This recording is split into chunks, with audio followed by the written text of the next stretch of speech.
नमस्कार दोस्तों, इस वीडियो में जिस स्टॉक के बारे में हम बात करने वाले हैं उसका नाम है Indus towers limited.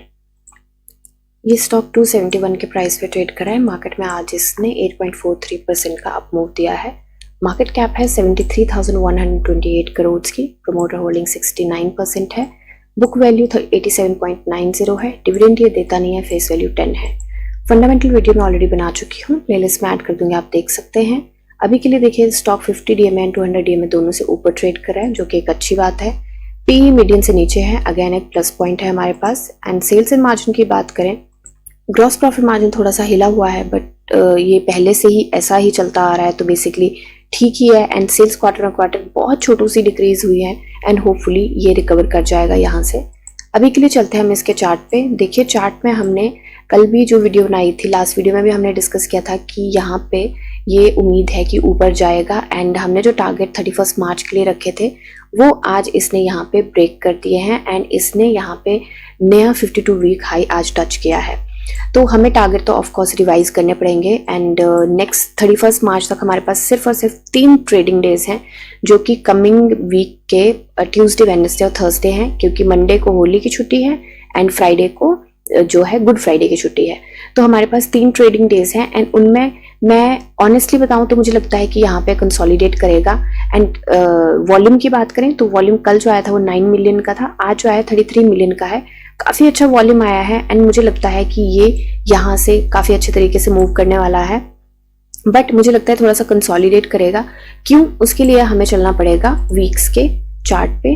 And weeks के चार्ट पे देखिए जहाँ ये अभी ट्रेड कर रहा है ना, इस रेजिस्टेंस को इसको ब्रेक करने में बहुत ज़्यादा मशक्कत करनी पड़ती है।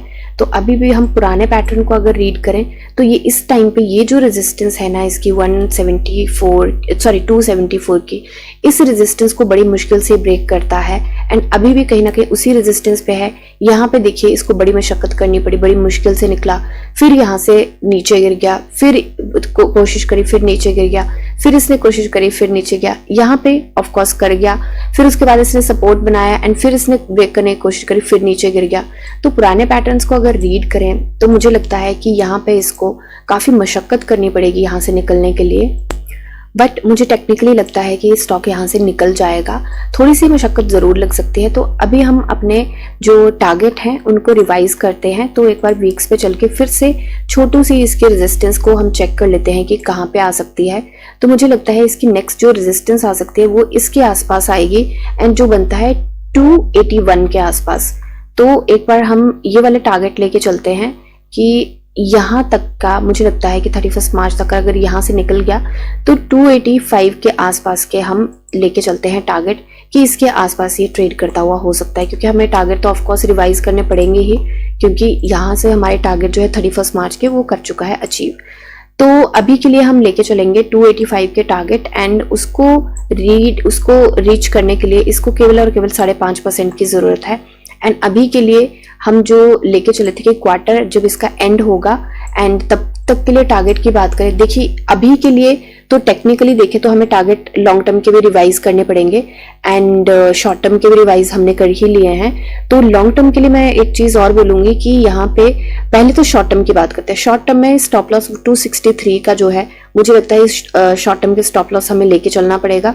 एंड यहाँ पे हम उम्मीद कर रहे हैं क्योंकि सिर्फ 3 ट्रेडिंग डेज हैं नेक्स्ट वीक में 31 मार्च तक, तो मैं इसके लिए यहीं तक के टारगेट लेके चली हूँ। नहीं तो हम 300 के टारगेट भी लेके चल सकते थे, बट अगर अच्छा चल गया स्टॉक तो हो सकता है 300 भी टच कर जाए।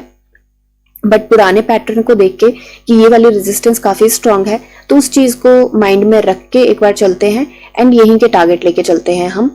तो इसके लिए 5.5% चाहिए। एंड लॉन्ग टर्म की बात करें तो लॉन्ग टर्म में देखिए मुझे ऑनेस्टली ये लगता था, पहले भी हमने टारगेट जब तक इसका क्वार्टर का रिजल्ट आएगा, ये जो क्वार्टर एंड होगा 31 मार्च को, तो हम पहले भी 333 के ही टारगेट लेके चले थे।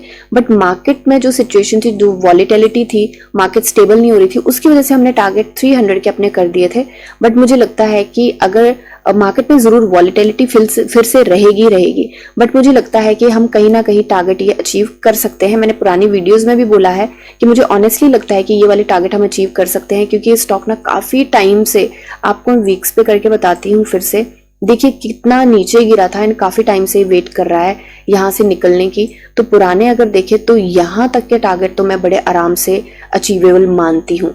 एंड इस चीज को अचीव करने के लिए हमें जो चाहिए रहेगा वो चाहिए रहेगा 23% के आसपास।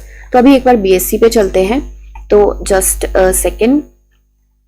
तो BSE पे देखिए इसका प्राइस बैंड 10% का है एंड एक न्यूज भी आई है यहाँ पे, वो न्यूज है ये वाली, इसके ऊपर पेनल्टी लगी है एक इस कंपनी के ऊपर, और वो कब लगी है 21 मार्च को ही लगी है एंड वो लगी है 3,95,726 रुपीज की। और वो क्यों लगी है, इनका जो टर्नओवर था उसमें मिसमैच हुआ है थोड़ा सा, तो उसकी वजह से इनको पेनल्टी लगी है।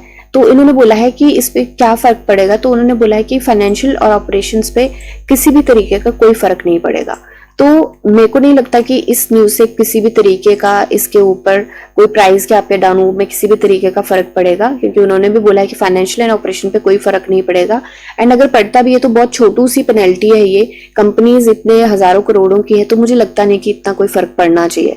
ठीक है, तो ये शॉर्ट टर्म और लॉन्ग टर्म की। एंड शॉर्ट टर्म की एंट्री की मैं और भी बताना चाहूंगी कि यहाँ पे ना RSI के पास अभी काफी रूम है।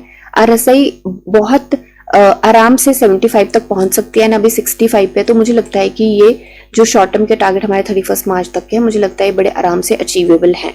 ठीक है, एंड वैसे भी टेक्निकली भी ये बहुत स्ट्रॉन्ग बाई पे आ चुका है, ट्रेडिंग व्यू पे भी स्ट्रॉन्ग बाई का बताया ना टेक्निकली। वॉल्यूम की बात करें तो कल आया था 9 मिलियन के आसपास NSE पे एंड आज आया है 33 मिलियन का। तो आप खुद देख लीजिए कि कितना ज्यादा वॉल्यूम जंप आया है। एंड वैसे भी ये स्टॉक काफी टाइम से निकलने के लिए उतारू हो रहा था। देखिए यहाँ पे अगर पूरे इसका देखें तो कब से, नो डाउट ये छोटे से बिल्कुल क्लियर अप ट्रेंड में नहीं है, बट कहीं ना कहीं अप ट्रेंड में ही था। Higher highs and higher lows इसने यहाँ से बनाना चालू किया है, बट काफी टाइम से ये भागने के लिए तैयारी कर रहा है। तो मैंने पहले भी जब एनालिसिस वीडियो बनाई तो मुझे ये था कि शॉर्ट टर्म काफी अच्छा हमें गेन करके दे सकता है एंड कहीं ना कहीं वही बात यहाँ पे हमें देखने को मिल रही है। ठीक है, तो ये मेरी एनालिसिस है, कोई बाय सेल होल्ड की रिकमेंडेशन है। आप अपनी एनालिसिस कीजिए, जानी समझी पढ़िए और फिर इन्वेस्ट करिए। मिलते हैं नेक्स्ट वीडियो में, तब तक के लिए शुक्रिया एंड हैप्पी इन्वेस्टिंग।